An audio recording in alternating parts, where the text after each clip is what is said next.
Assalamualaikum warahmatullahi wabarakatuh. Waalaikumsalam warahmatullahi wabarakatuh.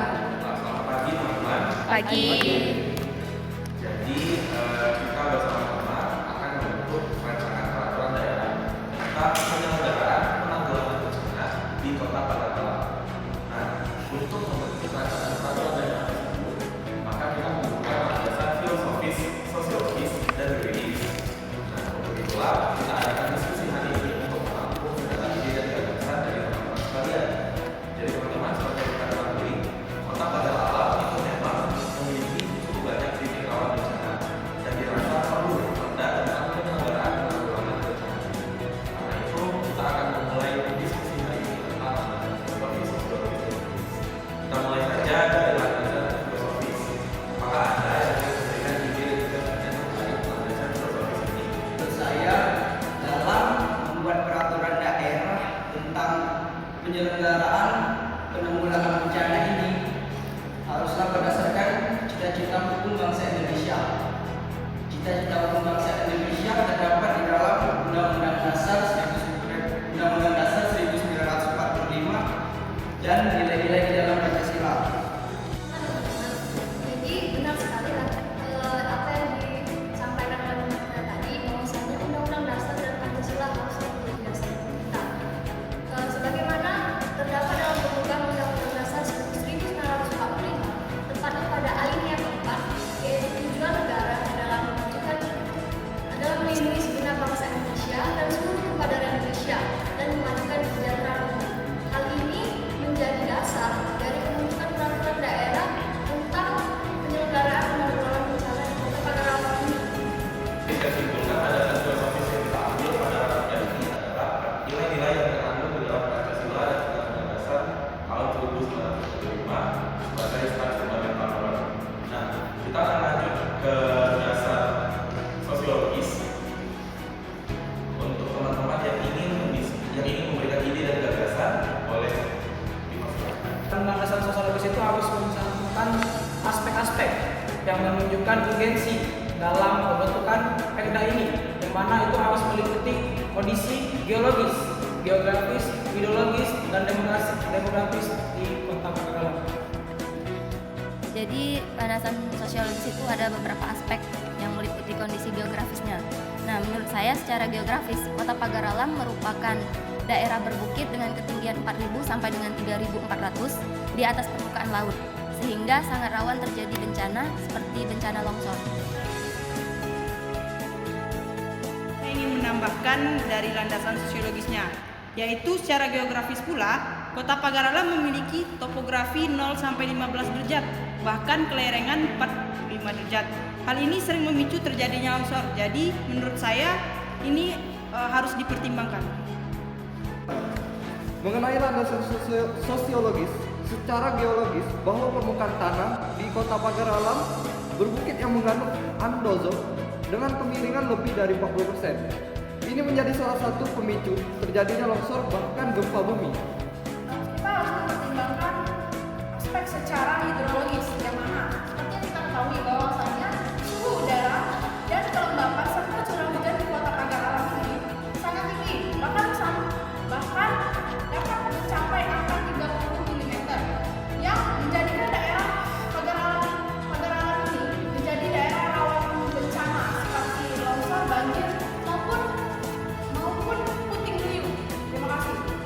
Jadi, menurut saya, faktor yang harus dimasukkan juga yaitu secara demografis. Karena secara demografis, tingkat kepadatan penduduk mencapai 209 km persegi dengan ketimpangan antar gender. Nah, ketimpangan antar gender ini dapat menyebabkan kerentanan individu ketika berhadapan dengan bencana, sehingga sering memicu adanya bencana sosial. Jadi landasan sosiologis yang kita sepakati untuk ini adalah secara geologis, geografis, biologis, dan secara demografis. Kita lanjutkan ke landasan yuridis. Silakan teman-teman yang ingin memberikan ide tentang landasan Secara yuridis, lebih baik kita masukkan pasal 18 ayat 6 Undang-Undang 1945. Karena di sini saya menjadi dasar terkait hak daerah untuk membentuk peraturan daerah. Dan di dalam pasal 18 ayat 6 ini tercantum bahwa pemerintah daerah memiliki hak menetapkan perda dan peraturan lain untuk melaksanakan otonomi dan tugas pembantuan. Dalam landasan yuridis perlu ditambahkannya Undang-Undang Nomor 8 Tahun 2001 tentang pembentukan kota Pagaralam. Karena di sini penting dimasukkan dalam dasar yuridis sebagaimana dasar bahwa kota Pagaralam merupakan daerah otonomi baru dan memiliki hak-hak otonom dan terdaftar sebagai salah satu kota di Provinsi Sumatera Selatan. Seperti halnya materi muatan dalam daerah provinsi dan peraturan daerah kabupaten kota berisi tentang materi muatan dalam rangka penyelenggaraan otonomi daerah dan tugas pembantu serta menampung kondisi khusus daerah dan penjabaran lebih lanjut peraturan perundang-undangan yang lebih tinggi. Mungkin sekian teman-teman dari saya. Dasar yuridisnya, kita perlu juga untuk memasukkan Undang-Undang Nomor 24 Tahun 2007. Kenapa harus dimasukkan? Karena perda ini juga mengatur tentang penanggulangan bencana, jadi muaranya lebih tepat ke undang-undang ini. Dan beberapa pasal juga memerintahkan pengaturan lebih lanjut dengan perda. Menurut saya, Undang-Undang Nomor 26 Tahun 2007 tentang penataan ruang ini penting juga dijadikan untuk landasan yuridis karena mengatur juga soal wilayah lindung dan penataan wilayah berkelanjutan. Di Pagaralam ini kan rawan bencana sehingga peraturan penataan ruangnya perlu lebih spesifik diatur dalam perda kita ini. Terima kasih. Izin menambahkan bahwa menurut pendapat saya, salah satu instrumen penting dalam hal penanggulangan bencana adalah peraturan perundang-undangan. Salah satunya adalah yang terkait dengan lingkungan hidup.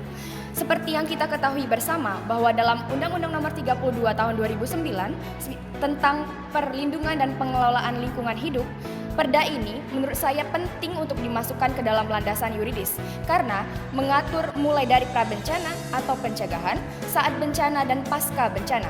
Undang-undang tentang perlindungan dan pengelolaan lingkungan hidup ini rasanya wajib untuk jadi dasar pencegahan bencana dari sisi pengelolaan lingkungannya. Terima kasih. Menurut saya mengapa tidak kita masukkan undang-undang yang sekiranya dapat mencegah dan mengatur tentang penyelesaian penyakit tersebut. Dalam hal ini yang saya maksud dalam Undang-Undang Nomor 35 Tahun 2009 tentang kesehatan. Itu wajib dimasukkan. Seperti di pasal 32 yang mengatur tentang pemberian fasilitas kesehatan di saat darurat seperti bencana. Dan beberapa ketentuan lain apabila kita teliti pasti akan menjadi referensi yang baik buat perda ini. Sekian dari saya. Terima kasih. Menurut saya, Undang-Undang Nomor 12 Tahun 2011 harus menjadi dasar peraturan daerah ini untuk menjamin prosedur dan hal-hal lainnya sesuai dengan tata cara yang diatur sehingga tidak terlihat secara umum.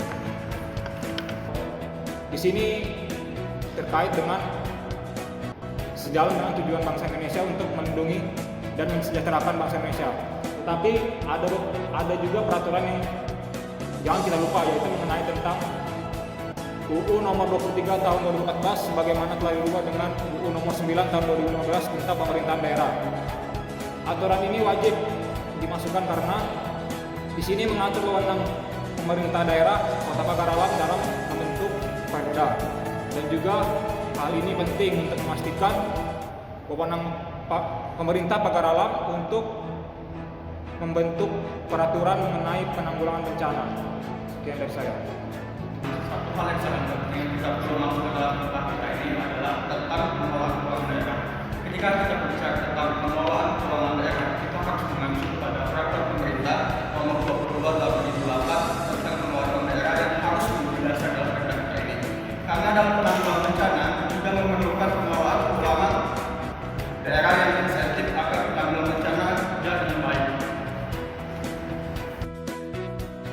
Izin menambahkan teman-teman, menurut Peraturan Perundang-undangan Nomor 21 Tahun 2008 tentang penyelenggaraan penanggulangan bencana harus pula menjadi dasar hukum karena merupakan perintah dari undang-undang yang kemudian harus ada peraturan pelaksanaannya berupa perda.